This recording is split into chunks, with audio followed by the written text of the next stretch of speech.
Ya, peristiwa ini masih menyisakan misteri pemirsa. Kami akan membahasnya untuk Anda malam hari ini dengan sejumlah narasumber yang sudah hadir di Apa Kabar Indonesia Malam. Ada Komjen Pol Purnawirawan Susno Duaji, mantan Kabar Eskrim Polri. Selamat malam Pak Susno. Selamat malam Mbak Sehat Ken. ya Pak Susno? Selamat malam pemirsa, Alhamdulillah. Alhamdulillah, terima kasih sudah hadir malam hari ini. Dan bergabung bersama kita ada Bang Andrianus Agal, pengacara dari 4 tersangka penculikan. Selamat malam Bang Andrianus. Diralat ya, pengacara dari salah satu tersangka. Oke, salah satu tersangka. Ewe, dengan inisial Ewe, Era baik. Sawo. Sehat Bang Andrianus? Sehat.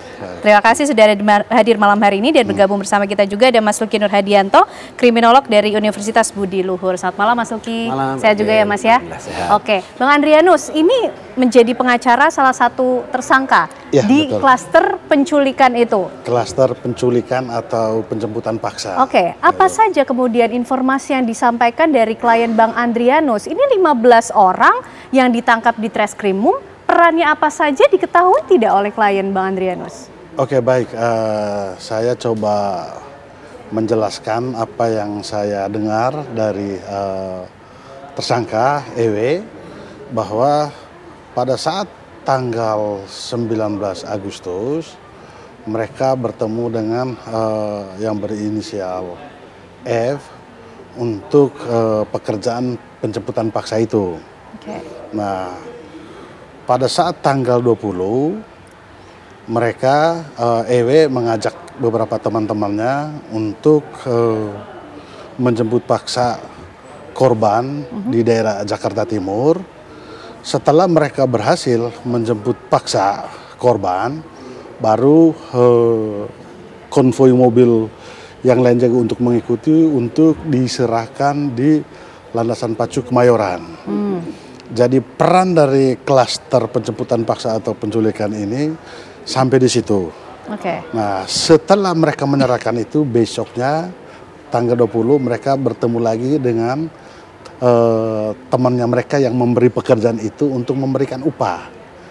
Jadi upah yang sudah diterima dari 5 tersangka ini itu kalau tidak salah bisa dikoreksi juga, itu kurang lebih 40 juta. Itu setelah mereka menerima uang 40 juta itu, berapa jam setelah itu ada informasi bahwa orang yang mereka jemput itu tuh sudah meninggal. Setelah mendengar berita itu, ya, adik saya Era Sawo, dia langsung melarikan diri ke Flores. Akhirnya disitulah dia dijemput.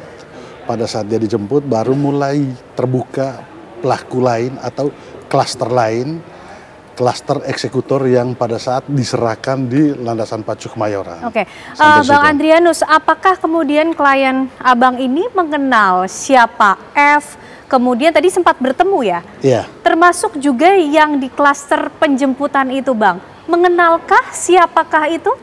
Kalau untuk klaster yang penjemput itu mereka tidak tahu, tapi kalau dengan F mereka tahu sebagai teman. Seperti itu. Oke, jadi hanya mengerti F saja, tidak berjumpa dengan siapa yang menjemput itu. Betul. F ini siapa, Bang? Dari informasi yang saya dapat bahwa F ini teman dari EW, Eras, seperti itu. Oke, teman dari Eras. Oke, baik. Pak Susno, bagaimana kemudian polisi akhirnya bisa menciduk awalnya 4 orang, kemudian terbuka bertambah sampai 15 orang? Pertama kita ucapkan turut berduka cita ya pada keluarga almarhum, dan kita beri penghargaan pada Polres Jakarta Timur, Polda Metro atas prestasi yang bagus ini, yang cepat, dan juga penghargaan juga untuk advokatnya yang telah membantu Polri untuk mengungkap hal ini secara jelas. Jadi ini kalau kita katakan pembunuhan berencana, ya berencana, terstruktur, berorganisasi, tapi sayang tidak profesional. Kenapa tidak profesional? Dilakukannya siang hari di mall, di tempat keramaian. Di situ ada satpam, di situ ada mobil lain parkir. Kemudian di situ juga ada CCTV menyorot kemana. Ya Polri kan gampang sekali nangkapnya ini. Dengan CCTV yang menyorot, begitu ketengenal satu, ya udah beruntun dia. Ini tim penjemput, ketangkap duluan, ditanya kepada siapa lagi, tim eksekusinya, terus naik lagi ke atas sampai ke F, naik lagi sampai ke 4 ya, yang atas lagi, sampai ke 4 lagi. Jadi ini perasaan mereka udah bagus, organisasinya udah bertingkat. Ya. Di sini otaknya atau dalangnya, di sini si pemberi, si pemborongnya gitu. Pemborong ngesopkan lagi ke sini. Di sini dia lagi tunjuk lagi eksekutornya. Untuk penculikan dan pembunuhan seperti ini, makin banyak yang terlibat, maka makin cepat ketahuan. Nah, ini maka saya katakan organisasinya bagus, tapi cara kerja organisasi ini tidak rapi, tidak profesional, dan kemudian hal ini memperberat hukuman karena jelas ini pengacara ini pembunuhan berencana, karena direncanakan. Ya. Mau Ada desainnya. Mau menghabisi orang ini pemesan, ini bagian jelas ini terencana. Tinggal berat ringannya, jelas yang paling berat nanti dalam pembunuhan berencana ini pemberi atau dalang ya bahasa kita ya. Dalang siapa yang nyuruh itu. Nah, tinggal nanti tambahan berat ringannya lagi apa motifnya sampai dia ingin menculik dan menghabisi orang. Nah, ini kita tunggu Polri nanti apa betul motifnya sesuai yang beredar di masyarakat sekarang. Oke, Mas Luki, ini kasus pembunuhannya terstruktur tapi tidak profesional begitukah? Dan siapa kira-kira Mas kalau sudah didesain sedemikian rupa yang memiliki atau menggambarkan atau punya desain mengenai ini itu siapa Mas? Ya, kita lihat dari tadi juga sudah disampaikan oleh Bang Andrian dan Pak Susno, maka saya senang kemudian mengkategorisasi bahwa ini salah satu bentuk anomali kontrak killing di sana. Bahwa apa yang kemudian terjadi menandakan dalam tanda kutip seperti itu, klaster-klaster ini terkesan bekerja serabutan. Sekali lagi bukan kemudian untuk mendiskreditkan keluarga korban seperti itu. Maka saat kita berbicara mengenai motivasi, kita berdasarkan klasterisasi yang sudah dibuat oleh tadi Bang Andrian tersebut. Saat kemudian ada peran dalam konteks surveillance, maka tentu peran mereka adalah saat kemudian dilakukan siang hari, jangan-jangan bisa jadi juga mereka tidak mengetahui apakah kemudian tujuan para pelaku tersebut menculik atau kemudian melakukan tindakan tersebut di lingkungan yang sangat terbuka atau kemudian public space. CCTV ada, rekaman berbagai dokumentasi ada, bahkan kemudian bisa dilihat oleh masyarakat sekitar. Yang kedua, dalam konteks eksekutor dalam hal ini adalah apakah memang saat kemudian korban mengalami tindakan kekerasan atau kemudian digunakan benda tumpul dan lain sebagainya, dalam konteks yang kita pahami pembunuhan yang sangat profesional, mereka cenderung menggunakan senjata api atau bahkan menghilangkan jejak dari korban tersebut dengan cara menghilangkan barang bukti yang kemudian melekat kepada diri korban. Yang ketiga yang menurut saya kemudian menjadi krusial juga adalah apakah memang aktor intelektual tersebut ini berperan sendirian. Saat kita berbicara mengenai dugaan adanya frauding internal atau kemudian dugaan adanya suatu hal yang kemudian adanya sakit hati personal gara-gara misalnya pinjaman tersebut tidak disetujui, maka terlalu naif saat kemudian dia harus menghabisi nyawanya dan melibatkan banyak orang tersebut. Maka dalam konteks ini ada tiga anomali yang seharusnya apakah memang ada pihak lain dan kemudian klaster tersebut yang mungkin nanti Bang Andrian juga bisa menjelaskan, atau pihak kepolisian, apakah memang ada pihak-pihak yang berupaya untuk mengendalikan tersebut dan cenderung apakah memang ini ikatan emosional atau transaksional yang terjadi antara diri pelaku kemudian dengan diri korban tersebut. Oke, baik Bang Andrianus menjawab mungkin apa yang menjadi pertanyaan dari Mas Luki tadi. Adakah kemudian pihak-pihak yang mungkin belum disebutkan atau belum ditangkap oleh pihak kepolisian dalang dari kasus ini sebetulnya? Saya meyakini itu juga karena saya sepakat dengan Pak Susno karena betul-betul yang klaster penculikan ini mereka tidak profesional. Jadi saya berharap sebagai pengacara juga agar penyidik juga bisa menerapkan pasal sesuai dengan peran pelaku. Itu artinya kalau adik-adik kami khususnya Eras yang menjemput paksa itu ya pasal untuk 328 tentang penculikan mungkin itu yang harus diterapkan, tapi terhadap eksekutor atau terhadap intelektual yang menyuruh ya saya pikir disitulah penyidik harus menerapkan pasal 37 pembunuhan berencana itu. Oke, dari mana sih Bang klien Bang Andrianus ini menerima informasi, apakah hanya dari F saja atau kemudian perintah-perintah tersebut diterima lewat siapa? Karena itu saya bilang ini sangat tidak profesional kalau mau dibilang amatir, karena adik-adik kami mereka bukan kategori penculik atau apapun semua, karena mereka ini menerima pekerjaan ini dijanjikan untuk kamu tolong untuk jemput orang ini di titik ini. Hanya setelah kamu jemput kamu berikan ini ada upahnya. Jadi karena motif ekonomi juga tersangka EW karena iming-iming ada imbalan, makanya mereka melaksanakan itu. Kalau mereka tahu ada peristiwa seperti ini, saya yakin mereka tidak berani untuk melakukan itu.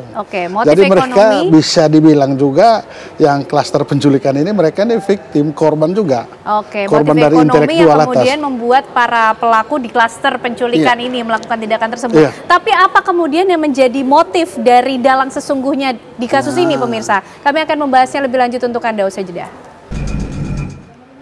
Kita lanjutkan pembahasan kita malam hari ini, pemirsa. Pak Susno, ini untuk mengungkap atau menguak motif di balik adanya peristiwa penculikan berujung pada pembunuhan. Sampai 15 orang yang dilibatkan untuk menghabisi nyawa korban, Pak Susno. Iya, ini bagaimana polisi jelas akan saya katakan justru makin banyak orangnya, Polri mengungkapnya makin gampang gitu ya. Karena akan makin banyak sambung menyambung cerita ini. Kemudian kemarin saya juga ikut senang juga karena CCTV-nya jelas sekali. Kemudian apalagi ada HP berapa 20 yang disita. Nah, 20. Dengan HP yang dibuka ini, melihat profesionalismenya dia, cara melakukan kegiatan seperti itu, saya yakin ini tidak terlalu profesional. Banyak hal yang gegabah yang bisa tersadap. Kemungkinan di HP itu ada perintah-perintah diberikan. Nah, kalau HP itu dibuka, entah ada WA, entah ada rekaman pembicaraan, akan semakin jelas gitu, dan termasuk nanti motifnya pun akan terungkap. Di mana-mana saya katakan, apakah ini motifnya untuk menghapuskan hutang di bank? Tidak mungkin. Kenapa tidak mungkin? Kalau kita hutang di bank, kita bunuh ke kanwilnya aja, masih ada. Ya, masih ada tingkat yang atasnya lagi. Direksinya, dirutnya, habis semua misalnya. Masih ada catatannya. Oh, Pak Susno hutang sekian, masih ada. Jadi cara menghapuskan hutang saya rasa tidak mungkin. Tetapi kalau sakit hati bisa jadi. Sakit hati karena nggak diutangi gitu bisa. Atau sakit hati karena seseorang melakukan kejahatan perbankan terus dibongkar bisa. Atau sakit hati masalah lain bisa. Tapi kalau mau menghapuskan hutang nggak. Kecuali kalau kantornya dibakar, dokumennya dihabisi. Jadi saya yakin kalau besok diumumkan, pertama yang ditunggu-tunggu masyarakat apa motifnya. Kedua, siapa sih dalang utamanya? Betul. Apakah dalang itu 4? Apakah salah satu di antara 4 atau justru di atas 4 ini ada lagi gitu. Nah, ini kita tunggu besok. Tapi kalau menurut pandangan Pak Susno sendiri dari beberapa kemungkinan motif, ini cenderungnya mengarah yang kemana, Pak Susno? Yang jelas ini bukan untuk menghapuskan catatan. Kalau menghapuskan catatan bodoh sekali gitu kan. Apalagi melihat figur yang ditangkap ini kan. Yang figur yang paling atas ini kan orang-orang yang intelektualnya bagus kan. Katanya dia sebagai motivator, dia sebagai ini. Nah, berarti ini bisa jadi mengarah kepada sakit hati gitu ya. Nah, sakit hatinya soal apa? Bisa utang ditolak, kan bisa. Atau sesuatu masalah dibongkar bisa. Jadi kecenderungan masalah pribadi yang menjadi motif ya, Pak Susno ya? Bisa masalah dinas tapi membawa kesakitan kepada pribadi. Dan akan sangat gampang ini diungkap oleh Polri. Melihat demikian cepatnya Polri mengungkap ini. Nah, tapi penting juga digarisbawahi, katanya advokat Andrian tadi itu bagus sekali ya. Dan saya yakin Polri dalam menyidik kasus ini membedakannya jelas. Karena apa? Ancaman perkara ini, ancaman hukuman sangat berat. Bisa hukuman mati. Nah, tetapi jangan disamaratakan. Justru yang klaster yang ngambil ini banyak sekali perannya untuk membongkar kasus ini. Kalau dia betul terima order itu tidak mengatakan ini untuk dihabisi. Pokoknya ambil orang itu, cirinya ini di sana. Nah, karena ordernya begitu, perintahnya kan dia lakukan, makanya dia nggak takut siang bolong kayak gitu. Nah, itu kan siang sekali kan. Bahkan ada yang memvideo di situ kan. Bahkan mungkin ya sampai dia serah terima di mana itu di Halim ya, di Halim atau di Bandara Landasan Pacu Kemayoran, mungkin dia nggak tahu akan diapakan orang ini. Nah, jadi sepanjang dia tidak tahu bakal pembunuhan berarti dia terbebas dari pembunuhan, tapi dari penculikan yes. Mas Luki, ini setiap klaster terputus ya koneksinya begitu. Informasinya memang ada 4 orang yang dikatakan sebagai otak pelaku. Tapi kalau menurut Mas Luki, yang mendesain ini dengan siasat sedemikian rupa, ada lagi tidak sih aktor di atasnya, Mas? Atau kita bisa bilang apa bahasanya, konsultan atau apa? Ya, saya lebih bersepakat bahwa saat kemudian ini adalah kejahatan by order seperti itu. Jadi saat kemudian ini dilegasikan kepada pihak yang 4 kemudian dikategorisasi sebagai klaster otak pelaku, maka sebenarnya dalam tanda kutip bisa jadi juga apakah memang ini langsung berkaitan dengan bagaimana ikatan bisnis dengan korban dengan pelaku, atau kemudian jangan-jangan ada ikatan yang emosional antara pelaku utama dengan si korban tersebut. Nah, dalam konteks yang kedua adalah bisa kita kategorisasi, Bang Adrian juga sudah menyampaikan, apakah kemudian para eksekutor ini memang berorientasi hanya semata kemudian untuk memenuhi kebutuhan sehari-harinya, atau di satu sisi mereka tidak mengetahui juga apa yang mereka lakukan adalah bagian dari kejahatan yang memang itu didesain oleh aktor utamanya. Nah, yang keempat saya lebih tertarik adalah saat kemudian kita menggradasi tersebut, motivasi bisnis, motivasi transaksional, sampai kemudian motivasi emosional, maka dari ketiga gradasi ini menandakan sejauh mana tingkatan yang kemudian dialami oleh korban. Dalam konteks motivasi bisnis biasanya ingin menciptakan satu sikap intimidatif di sana. Bagaimana kemudian bisnis tersebut dihalangi, tapi seharusnya tujuan utamanya tidak hanya sekedar dari kepemimpinan dari cabang, tapi bisa jadi kemudian tadi disampaikan Pak Susno, cabang utama misalnya seperti itu, atau kemudian yang lebih tinggi lagi. Yang kedua adalah jika memang ini berkaitan dengan transaksional, ada personal yang kemudian ternodai di sana, ada sesuatu yang seharusnya mereka tidak kemudian terungkap kepada publik, tapi kemudian korban mengungkapkannya atau kemudian mengalami intimidasi yang lebih dalam lagi. Maka dalam konteks ini apa yang kemudian dilakukan seharusnya menciptakan sesuatu yang seringkali bersifat intimidatif, tidak hanya kepada korban, tapi seharusnya mulai menyasar pihak keluarga atau kemudian orang-orang terdekatnya. Sehingga saya cenderung motivasi yang ketiga, apakah memang hanya sekedar itu saja? Jangan-jangan ada emosional yang kemudian ikatan inilah yang saat kemudian itu diketahui, mulai dari tindakan yang seharusnya menggunakan alat-alat benda tumpul seperti itu, atau kemudian dilakukan siang hari, maka ada kesan bahwa apa yang dilakukan terlalu melampaui batas sampai kemudian korban ini meninggal dunia. Oke, tapi kalau Mas Luki melihatnya ini dikatakan ada 4 otak pelakunya. Apakah keempatnya kah punya motif yang sama sehingga akhirnya memutuskan untuk melakukan tindakan ini, atau sebetulnya hanya 1 dari 4 atau seperti apa? Ya, saya pikir tadi bersepakat juga, jangan-jangan ini adalah satu mekanisme pembunuhan beli putus. Jadi saat kemudian by order tersebut disampaikan kepada pihak otak yang kita tangkap, misalnya ke pihak kepolisian tangkap di daerah PIK tersebut, itu adalah orang-orang yang didelegasikan oleh orang-orang yang memiliki kekuatan lebih besar lagi. Saat kemudian dia mendelegasikan ke pihak, tadi sampaikan Bang Adrian adalah pihak F, adalah orang yang berani untuk memberikan bagaimana kemudian intimidasi yang dilakukan sampai kemudian mereka meninggal dunia atau korban meninggal dunia. Yang keempat adalah bagaimana kemudian dari paling terakhir orang-orang yang akhirnya memiliki motivasi secara ekonomi. Jadi kalau tadi kita memiliki kuadran, maka kuadran yang paling lemah adalah orang-orang yang melakukan penculikan tersebut jika memang dia tidak memiliki komunikasi dengan para eksekutor. Yang kedua adalah eksekutor yang memang seharusnya, jangan-jangan juga dia seharusnya bisa menerima sesuatu hal atau kemudian mengorek sesuatu hal dari diri korban, tapi karena satu pelampauan batas emosional itu terjadi sampai kemudian ada perintah untuk menghabisi nyawa korban. Yang ketiga adalah orang-orang yang memiliki, tadi disampaikan Pak Susno, ada 20 handphone yang di sana. Tadi juga cukup mudah, jangan-jangan juga 20 handphone ini didirect kepada masing-masing orang. Tapi kemudian karena kesembronoan tersebut dia tidak kemudian bisa menghilangkan. Tapi dugaan saya berikutnya, jangan-jangan juga dari ketiga klaster ini ada otak yang akhirnya bisa mengendalikan pihak-pihak tersebut dan kemudian terjadi tindakan tersebut tanpa diketahui oleh masing-masing pihak atau peran-peran tersebut sebagai apa. Oke, Bang Adrianus, kita ingin melengkapi lah ya kemudian puzzle dari kasus ini, dari informasi yang disampaikan oleh klien Bang Adrianus. Ini dalam klaster penculikan dulu lah. Mereka saling kenal keempatnya, Bang? Kalau yang klaster untuk penjemputan paksa, yang pasti saling kenal. Itu karena adik kami Eras, dia juga kan sebagai keamanan lepas.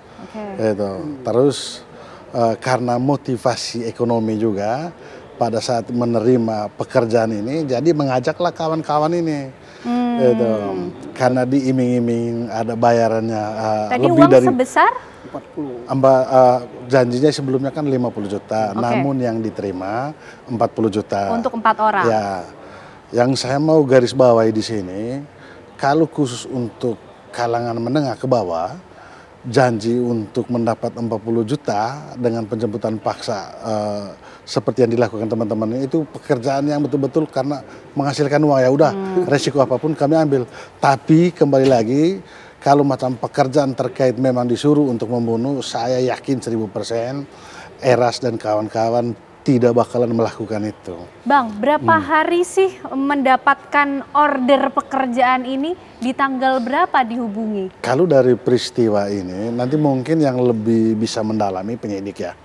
Itu karena kalau macam kita melihat antara locus delicti dengan tempus delicti, itu mulai dari tanggal 19 sampai ke tanggal 20. Di situ, dari penjemputan paksa dan penerimaan upah di situ. Oke. Apalagi sih Bang Andrianus yang disampaikan oleh klien Abang kemudian untuk akhirnya bisa satu persatu terungkap, ditangkap sampai 15 tersangka? Sebenarnya begini, kami juga sebagai pengacara, bahkan tadi setelah kami mendampingin tersangka, kaget juga setelah mendengar bahwa sudah 15 orang yang ditahan. Itu betul-betul kaget, saya ini dari mana seperti itu. Atas dasar ini saya tentunya lebih berharap agar teman-teman Polda Metro Jaya atau melalui Humas Polda Metro Jaya agar segera mengungkap motif yang sebenarnya atas peristiwa pidana ini. Oke, karena kita ingin tahu lebih lanjut kemudian apakah betul ada aktor yang lebih besar lagi di balik ini semua, termasuk juga Pak Susno mungkin bisa lebih lengkap menjelaskan soal bagaimana klaster-klaster ini terputus, tapi kemudian akhirnya bisa bekerja, siapa yang mengendalikan dan bagaimana polisi juga bisa mengungkap lewat CCTV tersebutkah atau ada lainnya? Sesaat lagi ya Pak Susno ya, nanti dijawabnya usai jeda kami kembali untuk Anda pemirsa. Ya, kami hadirkan kembali pembahasannya untuk Anda malam hari ini, pemirsa. Pak Susno, kembali kita akan mengupas lah ya soal klaster-klaster ini yang saling terputus, Pak. Ini kalau tipikal yang digunakan, termasuk kasus atau strategi siasat yang canggih atau justru sebaliknya, Pak Susno? Ini gabungan antara canggih dan ceroboh. Kenapa saya katakan canggih? Maksudnya antara dalang, dia hanya mesan pada satu orang, seandainya dalangnya 4 kan. Ini yang dikenal. Ke sini, ke tim penculiknya dia nggak kenal. Ke tim eksekutor dia nggak kenal. Perasaan si pemberi perintah ini, aman, aku nggak kenal dia. Tapi lupa dia, ada kabel strum satu yang belum diputus, yaitu kabel strum pekerjaan. Ketangkap yang ujung kan akan ngomong. Saya nerimanya dari yang ngambil di landasan pacu. Kata yang di landasan pacu, saya nerimanya walaupun nggak kenal orangnya dari itu yang dulu pakai mobil ini. Kan tinggal melacak mobilnya kan. Kata yang ini saya nggak kenal sama yang itu, tapi kenal sama F-nya. Saya kenal yang ini dan saya kenal kepada yang itu karena saya memang terima order dari situ. Jadi begitu artinya ini saya katakan tidak profesional ya. Perasaan canggih tapi ceroboh. Gabungan 2C, canggih dan ceroboh. Nah, dan untuk kasus-kasus yang demikian sebenarnya makin pendek organisasinya, maka makin aman gitu. Tapi jangan dicontoh untuk melakukan. Bukan untuk tutorial ya pemirsa, ini hanya untuk sebagai kajian dan penjelasan. Makin tersembunyi dan juga secara ekonomi upahnya makin kecil. Ya makin banyak pekerja kan upahnya makin besar kan. Oke. Tapi Pak Susno menjawab tadi soal apakah mungkin masih ada aktor besar sebetulnya di balik ini semua yang membuat grand design atas kasus ini? Bisa jadi. Kenapa saya katakan bisa jadi? Tidak, maka kemungkinan pertama saya katakan tadi aktor besarnya 1 di antara 4. Ini kan 4 ini kan. Kemungkinan kedua ada di atas 4 ini 1 orang. Karena tidak mungkin 4 orang ini punya masalah dengan 1 orang ini. Tidak mungkin misalnya kami bertiga ini punya masalah dengan situ. Sama lagi masalahnya. Kenapa? Oh parkir saya dipungut terlalu besar gitu kan. Tidak mungkin lah. Tetapi bisa saja 4 ini bersahabat, saling menasihati, saling membuat rencana. Karena salah satu sebenarnya yang punya masalah pokok. Tapi kalau 4-4-nya ini punya hal yang sama kepada si korban, saya mungkin tidak. Kalaupun punya masalah yang sama, mungkin cara mengambil penyelesaian masalahnya tidak akan sama. Yang ini mungkin ya saya culik, saya habisi. Yang ini enggak, mungkin mobilnya saja ditabrak gitu pantatnya.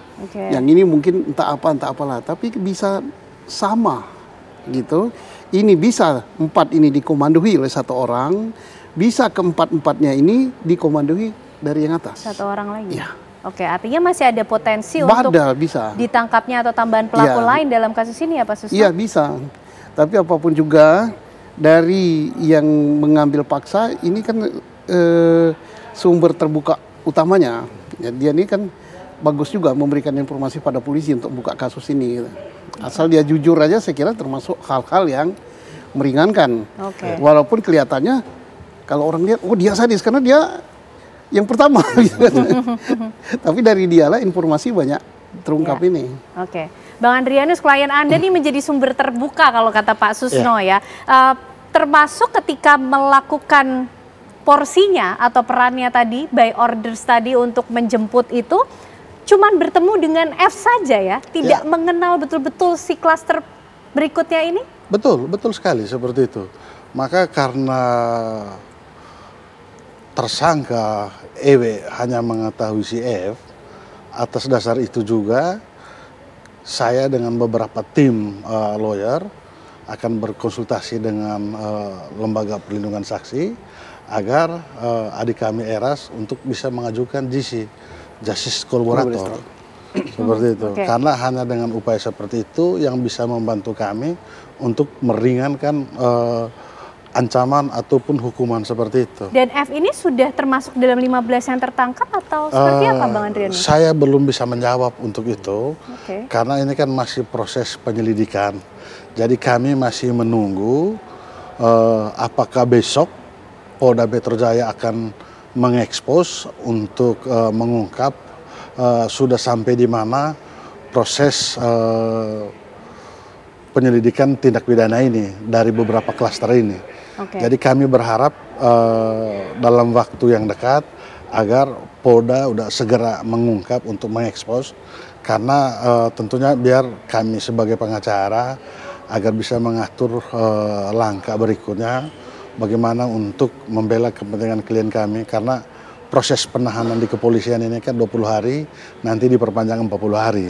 Seperti itu. Dan sumber order yang diterima oleh klien Anda ini dari F saja ya, Bang, bukan dari pihak lain ya? Terputus di situ. Terputus di situ.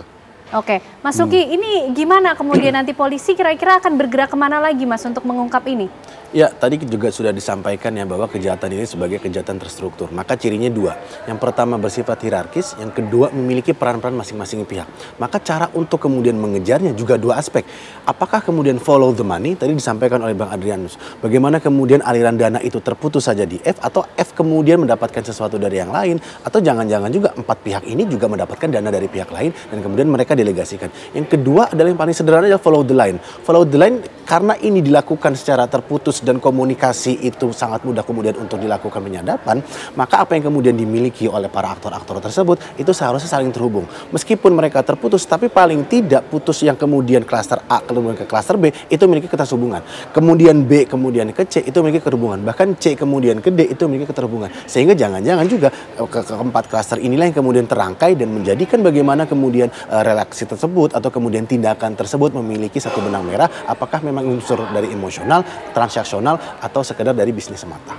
Oke, jadi dari situ kemudian nanti polisi bisa mengungkap apa yang menjadi motif ya, Mas Luki ya?